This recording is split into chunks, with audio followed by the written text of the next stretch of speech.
Hello students, आज हम लोग देखने वाले हैं टॉपर्स की कॉपी कि टॉपर्स जो है वो किस प्रकार से लिखते हैं और किस प्रकार से लिखते हैं, क्या लिखते हैं, लिखने का तरीका क्या होता है जिसकी वजह से वो टॉप करते हैं। ये 2016 के टॉपर्स का जो है कॉपी है और हम लोग तो ध्यान नहीं रहे, हम लोग कंप्यूटर साइंस का जो है कॉपी देखेंगे।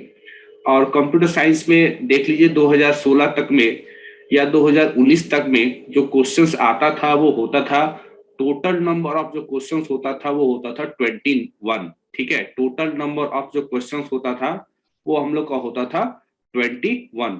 और ये जो टोटल नंबर ऑफ क्वेश्चन 21 होता था वो हमारा सेक्शंस में बटा हुआ होता था, जिसमें से जो सबसे पहला सेक्शन होता था वो पहला सेक्शन होता था एमसीक्यू का। ठीक है, तो आप लोग जो है जाकर के देख सकते हैं कि 2016 में किस प्रकार से आपका जो है क्वेश्चंस आता था। फिलहाल हम लोग कॉपी पे ध्यान देते हैं। यहाँ पर इस स्टूडेंट ने मार्क्स लाया था 64। ठीक है, शुरू में तो ऐड करने पर उसका 63 बताया गया, लेकिन फिर बाद में जब करेक्शन हुआ तो उसको मार्क्स आया 64, यानी कि स्टूडेंट ने आउट ऑफ 70 क्या लाया, आउट ऑफ 70 64 लाया। ठीक है, तो काफी बेहतर मार्क्स है। और ये भी आप लोग जान लीजिए कि ये जो कंप्यूटर साइंस पेपर है ये साइंस के स्टूडेंट भी ये पेपर जो है लेते हैं और जो कॉमर्स के स्टूडेंट हैं वो भी लेते हैं। तो आज हम लोग जो है साइंस वाले स्टूडेंट का जो है कॉपी देख रहे हैं और उसके बाद नेक्स्ट हमारा जो वीडियो रहेगा उसमें हम कॉमर्स वाले स्टूडेंट का भी देखेंगे कॉपी। तो आप लोग यहाँ पर देखिए, ये कॉपी है 2016 के टॉपर का। यहाँ पर देखिए क्वेश्चन नंबर 1। ठीक है, क्वेश्चन नंबर 1 जो है एक्चुअली होता था एमसीक्यू। ठीक है, जिसमें टोटल 16 एमसीक्यू पूछे जाते थे। तो स्टूडेंट ने कैसे लिखा, जस्ट 1, दैट मीन्स कि आपका पहला क्वेश्चन जो कि जिसमें कि आपका 16 एमसीक्यू होगा। यहाँ पर एमसीक्यू के बारे में कि जो एमसीक्यू ए है उसका ऑप्शन है ना, उसका ऑप्शन 1। ठीक है, क्वेश्चन ए का ऑप्शन 1। ठीक है, जैसे ये क्वेश्चन हो गया ए, कुछ क्वेश्चन हो सकता है, उसका ऑप्शन हो गया 1, उसका ऑप्शन हो गया 2, उसका ऑप्शन हो गया 3, उसका ऑप्शन हो गया 4। तो यहाँ स्टूडेंट ने आंसर कैसे लिखा है, यहाँ ए का जो है पहला होगा और उस पर जो ऑप्शन लिखा था वो भी लिख दिया डॉट एच। तो मेरे ख्याल से ये शायद हेडर फाइल का एक्सटेंशन वाला क्वेश्चन था, तो डॉट एच यहाँ लिखा हुआ है। उसी प्रकार से देखिए यहाँ पर कि बी का 2 होगा, सी का 3 होगा, डी का है ना 1 होगा, यहाँ पर उसका गलत हो गया। ठीक है, ये आंसर उसका गलत हो गया। तो उस स्टूडेंट ने क्या करा, यहाँ पर 16 एमसीक्यू में से 2 एमसीक्यू उसने गलत किया। ठीक है, 16 में से 2 एमसीक्यू उसने गलत किया। तो 16 एमसीक्यू जो होता है हम लोग का 16 एमसीक्यू यानी कि 16 मार्क्स। ठीक है, 16 मार्क्स। इसमें से उसने क्या किया, 2 रॉन्ग किया, तो उसको कितना मिला, उसको मिला 14 मार्क्स। उसको कितना मिला, 14 मार्क्स, यानी केवल 2 एमसीक्यू उसने यहाँ पर गलत किया। तो देखिए यहाँ पर 14 लिखा हुआ है यहाँ पर, है ना। और अगर आप देखें कॉपी पर जो चेक हुआ है तो यहाँ पर देखिए क्या बताया गया है कि जो क्वेश्चन नंबर 1 है जिसमें कि 16 एमसीक्यू है उसमें उसको कितना मिला, 14 मिला। ठीक है, आगे चलते हैं। इसके बाद स्टूडेंट ने अटेम्प्ट किया क्वेश्चन नंबर 3। ठीक है, क्वेश्चन नंबर 3 उसने अटेम्प्ट किया। क्वेश्चन नंबर 3 में शायद सर ये क्वेश्चन पूछा गया था कि सीएलआर, एससीआर और गेट्स इसके लिए कौन सा हेडर फाइल होता है। तो हेडर फाइल स्टूडेंट ने लिखा conio.h और stdio.h। ठीक है, तो देखिए आप लोग ध्यान दीजिएगा, इसी तरीके से साफ सुथरा कॉपी आपको लिखना है ना। इसमें उसको पूरा फुल मार्क्स मिला। ठीक है, ये 2 नंबर का क्वेश्चन था, उसको 2 नंबर मिला भी। फिर सीधे स्टूडेंट ने क्वेश्चन नंबर 9 को अटेम्प्ट किया, जहां पर जो है बूलियन अलजेब्रा से क्वेश्चन था जिसमें कहा गया था कि ये जो एक्सप्रेशन है इसके लिए क्या लिखिए, इसके लिए ट्रूथ टेबल लिखिए। स्टूडेंट ने बहुत बेहतर तरीके से ट्रूथ टेबल यहाँ पर बनाया।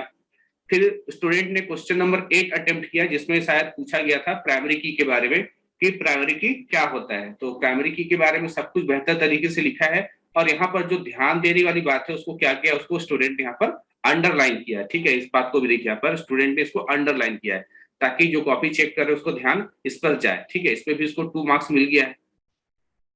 अब देखिए यहाँ पर एग्जाम्पल के थ्रू भी समझाया है स्टूडेंट ने कि ये टेबल है और इस टेबल में कोई ऐसा कॉलम जिससे रिकॉर्ड को अलग अलग हम आइडेंटिफाई कर पाए उसको क्या बोलते हैं, उसको हम लोग प्राइमरी की बोलते हैं। तो देखिए यहाँ पर सब कुछ समझाया यहाँ पर। फिर क्वेश्चन था कि कैंडिडेट की किसको कहते हैं, तो कैंडिडेट की का उसने डेफिनेशन भी लिखा, एक टेबल बनाया और टेबल बना करके समझाया भी कि यहाँ पर जो है कैंडिडेट की कौन कौन सा होगा। ठीक है, आगे चलते हैं।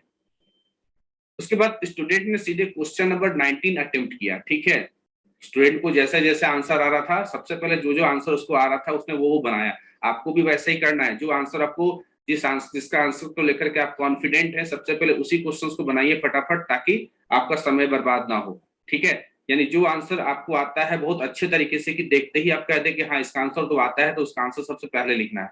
तो क्वेश्चन नंबर 19 ये एसक्यूएल टेबल से था, आप लोग जो है प्रैक्टिस किए होंगे। तो 4 कमांड यहाँ लिखा गया और उसको 4 नंबर यहाँ पर फुल मार्क्स यहाँ पर उसको मिल गया। फिर स्टूडेंट ने क्वेश्चन नंबर 20 जो है अटेम्प्ट किया। डिमार्गन्स थ्योरम को स्टेट और प्रूफ करना था, यानी लिखना था, उसको प्रूफ भी करना, तो उसको भी यहाँ पर उसको 4 मार्क्स पूरा कंप्लीटली मिला, कहीं कोई मार्क्स उसका कटा नहीं है। ठीक है, De Morgan second law, first law, second law, student ने सब कुछ यहाँ पर अच्छे तरीके से बना करके लिखा है, दोनों लॉ को लिखा है। फिर सीधे स्टूडेंट आया क्वेश्चन नंबर 7 में, जहां पर लिंक लिस्ट क्या होता है इसका डेफिनेशन लिखने के लिए कहा गया था। उसने डेफिनेशन लिखा, उसको समझाया भी कि लिंक लिस्ट में नोड होता है, नोड का 2 पार्ट होता है, इस चीज को लिखा। उसके बाद यहाँ पर डायग्राम भी, सूटेबल डायग्राम भी बनाया है। तो आप लोग याद रखिएगा, जब भी कोई डेफिनेशन वगैरह लिखने के लिए आता है, या कोई चीज किसी चीज के बारे में कुछ लिखने के लिए आता है, तो वहां पर आपको उससे रिलेटेड डायग्राम के बारे में जानकारी है तो डायग्राम जरूर बनाइएगा। ठीक है, क्योंकि देखिए डायग्राम जब आप बनाते हैं तो वही आपका आंसर अलग हो जाता है। क्योंकि होता क्या है कि कुछ स्टूडेंट्स गेस्ट पेपर से पढ़ करके जाते हैं, गेस्ट पेपर में तो जनरली डायग्राम तो होता नहीं है, लेकिन अगर आप डायग्राम बना करके जाते हैं तो जो कॉपी चेक करने वाले हैं उनको ये पता चलता है कि नहीं स्टूडेंट ने अच्छे अपने तरीके से जो है आंसर को लिखा है, उसने कोई गेस्ट पेपर का कॉपी नहीं किया है। फिर देखिए लिंक लिस्ट को बहुत अच्छे तरीके से स्टूडेंट ने लिखा है, सब कुछ लिखा है यहाँ पर उसका नोड का कोडिंग कैसे होता है ना, नोड कैसे बनाते हैं, उस चीज को यहाँ पर बताया है। तो मैक्सिमम जो आपको जानकारी आता है वो मैक्सिमम जानकारी किसी क्वेश्चन के आंसर में आप लोग लिखा कीजिए। ठीक है, फिर क्वेश्चन नंबर 6 स्टूडेंट ने अटेम्प्ट किया कि क्यू किसको कहते हैं, तो क्यू के बारे में यहाँ पर उसने लिखा। देखिए यहाँ पर डायग्राम भी बनाया, स्टूडेंट ने पेंसिल से बना दिया, चाहे तो वो पेन से भी बना सकता था, पेंसिल से बनाया कोई बात नहीं, अच्छा है यहाँ पर आंसर उसका। ठीक है, तो आप देख ही रहे हो कितने अच्छे तरीके से स्टूडेंट ने लिखा है। फिर क्वेश्चन नंबर 10 अटेम्प्ट किया, नेटवर्किंग किसको कहते हैं, नेटवर्किंग के बारे में यहाँ पर लिखा और स्टूडेंट ने यहाँ पर नेटवर्किंग का एक डायग्राम भी बनाया। ठीक है, तो इसी तरीके से आपको जो है आंसर लिखना है। एडवांटेज ऑफ नेटवर्किंग बताना था, तो यहाँ पर नेटवर्किंग का एडवांटेज यहाँ पर स्टूडेंट ने यहाँ पर लिखा है ना, ये देख रहे हैं आप लोग। फिर क्वेश्चन नंबर 4 स्टूडेंट ने अटेम्प्ट किया, स्ट्रक्चर किसको कहते हैं, है ना, ये ओवरव्यू ऑफ C++ से क्वेश्चन है ना, क्लास 11 में ये पढ़ाई होता है स्ट्रक्चर के बारे में। तो स्ट्रक्चर के बारे में स्टूडेंट लिखा। यहाँ पर देखिए एकदम कंप्लीट मार्क्स मिल जाता है स्टूडेंट को। ठीक है, अगर आप लिखते हैं बेहतर तरीके से आंसर लिखते हैं तब को कंप्लीट मार्क्स मिल जाता है। उसने स्ट्रक्चर का डेफिनेशन भी लिखा और स्ट्रक्चर का जो है कोडिंग भी लिख दिया, कि हाँ स्ट्रक्चर बनाते कैसे हैं ये भी लिख दिया है ना। यहाँ पर आप देख रहे हो एक कंप्लीट प्रोग्राम ही स्टूडेंट ने यहाँ पर बना दिया, तो उसको मिल गया अच्छा तरीके से मार्क्स।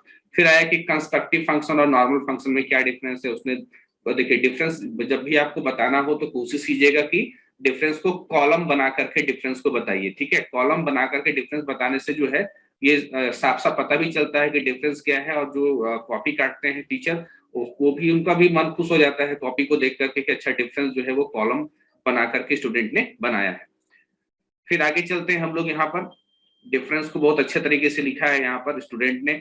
ठीक है, 2 नंबर का ही था, लेकिन काफी कुछ स्टूडेंट ने यहाँ पर लिखा, यानी अच्छा तैयारी रहा होगा स्टूडेंट का। मेरे ख्याल से अच्छे तरीके से 6-7 महीने पढ़ा होगा, तब जाकर के आंसर स्टूडेंट इतना लिख पाएंगे। ठीक है, क्योंकि टॉपर कोई ऐसे नहीं बनता है कि 1 महीना पढ़ ले और 1 महीने में कोई टॉपर बन जाए। उन्होंने जरूर मेहनत किया होगा, 6-7-8 महीना अच्छे तरीके से सारे सब्जेक्ट की तरह कंप्यूटर में भी तैयारी किया होगा, तभी इतना आंसर वो लिख पाए होंगे। फिर यहाँ पर क्वेश्चन नंबर 11 को उसने अटेम्प्ट किया, difference between object oriented programming and procedural programming, उसमें डिफरेंस लिखा है स्टूडेंट ने। ठीक है, ये 3 नंबर का क्वेश्चन था, जिसको यहाँ पर 3 नंबर मिला है उसको। ठीक है, यहाँ पर देखिए फिर कॉलम ना, कॉलम में डिफरेंस को बताया गया कॉलम के जरिए। ठीक है, देखिए काफी कुछ लिखा। फिर क्वेश्चन नंबर 14 ये भी 3 मार्क्स का था, मल्टी लेवल इनहेरिटेंस क्या होता है उसका उसने डेफिनेशन भी लिखा। उसके बाद उसने यहाँ पर उसका डायग्राम भी बनाया। मल्टीपल इनहेरिटेंस क्या होता है उसके बारे में डेफिनेशन लिखा, उसका डायग्राम भी बनाया। ठीक है, आप देख ही रहे हो। फिर मल्टी लेवल इनहेरिटेंस का छोटा सा कोड भी स्टूडेंट ने लिख दिया। ठीक है, मल्टी लेवल इनहेरिटेंस का। तो जब भी कोई क्वेश्चन ऐसा मिले जिसमें थोड़ा सा कोड भी अप्लाई होता है, जिसमें क्या होता है कि उसके सपोर्ट में अगर कोड हम लोग लिख दें जिससे आंसर और बहुत अच्छा बन जाता है, तो स्टूडेंट को कोशिश करना चाहिए कि छोटा सा कोड जरूर लिखना चाहिए। नाउ मल्टीपल इनहेरिटेंस का भी प्रोग्राम कोड यहाँ पर लिखा गया, और ये प्रोग्राम कोड बहुत भारी नहीं है। स्टूडेंट अगर इनहेरिटेंस वगैरह सब कुछ बहुत बेहतर तरीके से कंप्यूटर साइंस पढ़ेंगे तो ये जो कोड लिखा है ये कोड बहुत ही आसान है, ठीक है। अब जो स्टूडेंट बिल्कुल भी प्रोग्रामिंग नहीं पढ़े उनके लिए थोड़ा सा अजीबोगरीब लगेगा कि पता नहीं क्या लिखा हुआ है, लेकिन ये कोड देख करके मैं कह रहा हूँ कि ये कोड बहुत आसान है, भले थोड़ा आपको लंबा लग रहा होगा। फिर क्वेश्चन नंबर 15 प्रोग्राम का एक C++ में प्रोग्राम लिखना है आपको, जो है swapping using pass by reference, यानी ये फंक्शन से क्वेश्चन था, ठीक है। फंक्शन से आपका क्वेश्चन था, कॉल बाय वैल्यू और कॉल बाय रेफरेंस होता है, तो कॉल बाय रेफरेंस का इस्तेमाल करते हुए 2 नंबर को स्वैप करने का प्रोग्राम करना था, ठीक है। यहाँ पर उसको 2 नंबर मिला, ठीक है। तो मेरे ख्याल से यहाँ पर ये 3 नंबर का क्वेश्चन था, उसको 2 नंबर यहाँ पर मिला है शायद, ठीक है। कुछ साफ सफाई नहीं था इसके चलते भी। फिर क्वेश्चन नंबर 13 क्लास का एक प्रोग्राम था, यहाँ भी उसको मार्क्स मिला है, यहाँ पर प्रोग्राम काफी बड़ा है। और फिर क्वेश्चन नंबर 16 ये स्टैक से क्वेश्चन था, ठीक है। डेटा स्ट्रक्चर में जो स्टैक होता है उससे क्वेश्चन था, ठीक है। तो देखिए कितना सुंदर तरीके से, साफ सुथरा तरीके से स्टूडेंट ने यहाँ पर सब कुछ लिखा है। कहीं कॉपी काटने वाले टीचर को कहीं कोई कंफ्यूजन ना हो, एक एक चीज क्लियर हो, हर चीज उसने यहाँ पर लिखा है। फिर देखिए क्वेश्चन नंबर 2 को स्टूडेंट ने अंतिम में बनाया है कि इनकैप्सुलेशन क्या होता है, उसके बारे में उसने यहाँ पर लिखा है। इनकैप्सुलेशन और एब्स्ट्रैक्शन में क्या अंतर है और किस तरीके से एक दूसरे से वो जुड़ा हुआ है, सारा कुछ यहाँ पर स्टूडेंट ने यहाँ पर लिखा है।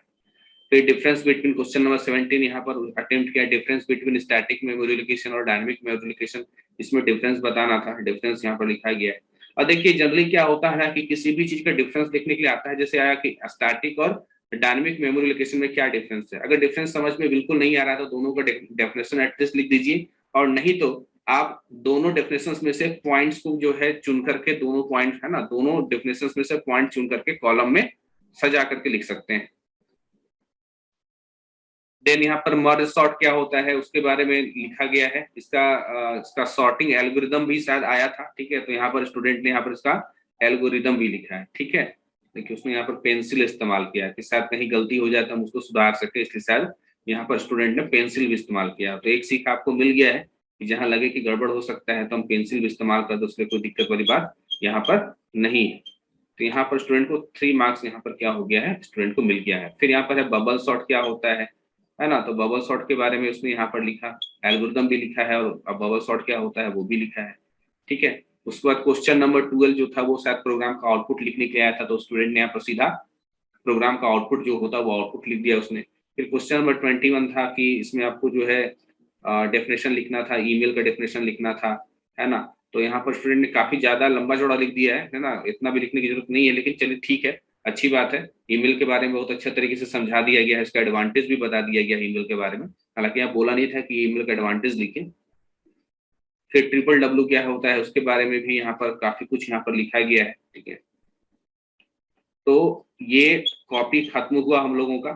तो स्टूडेंट को यहाँ पर क्या मिला मार्क्स, यहाँ पर उसको मिला स्टूडेंट को 64 मार्क्स, कितना में आउट ऑफ, है ना, आउट ऑफ 70 में कितना मिला, 64 मिला, यानी कितना कम उसको मिला, 6 में हम लोग को मालूम चल रहा है कि 2 नंबर तो उसका कट गया, कहाँ से, एमसीक्यू में 2 एमसीक्यू गलत बनाया, बाकी 4 नंबर भी कहीं कहीं उसका जो है एक एक नंबर करके काटा गया है ना, कहीं साफ सफाई नहीं है, कहीं कुछ छूटा हुआ है, उसके चलते भी।